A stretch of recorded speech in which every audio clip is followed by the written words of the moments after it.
The Book of Exodus, chapter 14. Then the Lord said to Moses, "Tell the Israelites to turn back and encamp near Pi-hahiroth, between Migdol and the sea. They are to encamp by the sea, directly opposite Baal-zephon. Pharaoh will think, the Israelites are wandering around the land in confusion, hemmed in by the desert. And I will harden Pharaoh's heart, and he will pursue them. But I will gain glory for myself through Pharaoh and all his army, and the Egyptians will know that I am the Lord." So the Israelites did this. When the king of Egypt was told that the people had fled, Pharaoh and his officials changed their minds about them and said, "What have we done? We have let the Israelites go and have lost their services." So he had his chariot made ready and took his army with him. He took 600 of the best chariots, along with all the other chariots of Egypt, with officers over all of them. The Lord hardened the heart of Pharaoh king of Egypt, so that he pursued the Israelites, who were marching out boldly. The Egyptians, all Pharaoh's horses and chariots, horsemen and troops, pursued the Israelites and overtook them as they camped by the sea near Pi-hahiroth, opposite Baal-zephon. As Pharaoh approached, the Israelites looked up, and there were the Egyptians, marching after them. They were terrified and cried out to the Lord. They said to Moses, "Was it because there were no graves in Egypt that you brought us to the desert to die?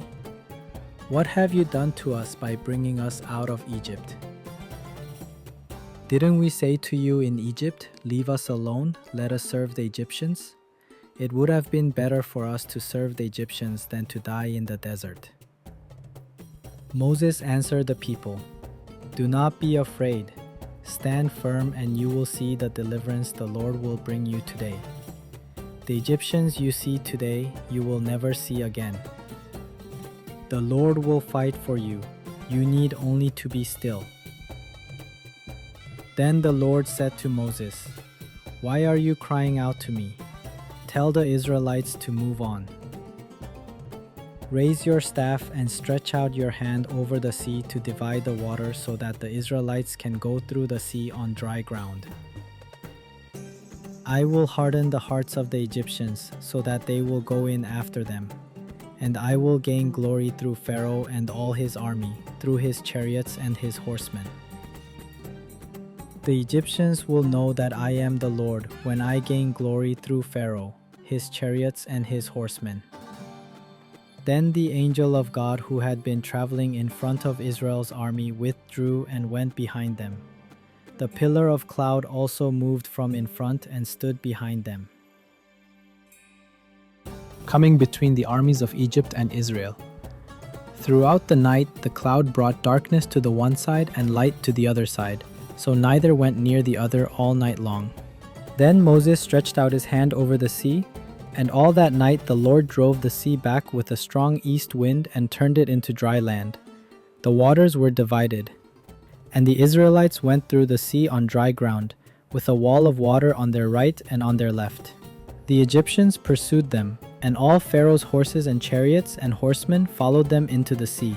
During the last watch of the night, the Lord looked down from the pillar of fire and cloud at the Egyptian army and threw it into confusion.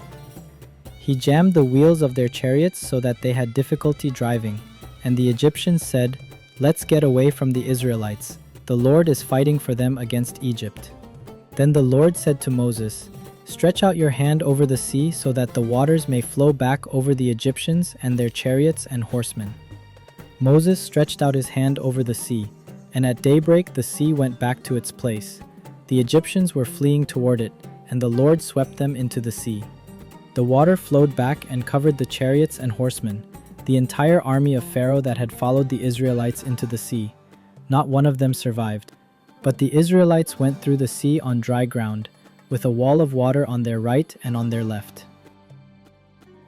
That day the Lord saved Israel from the hands of the Egyptians, and Israel saw the Egyptians lying dead on the shore.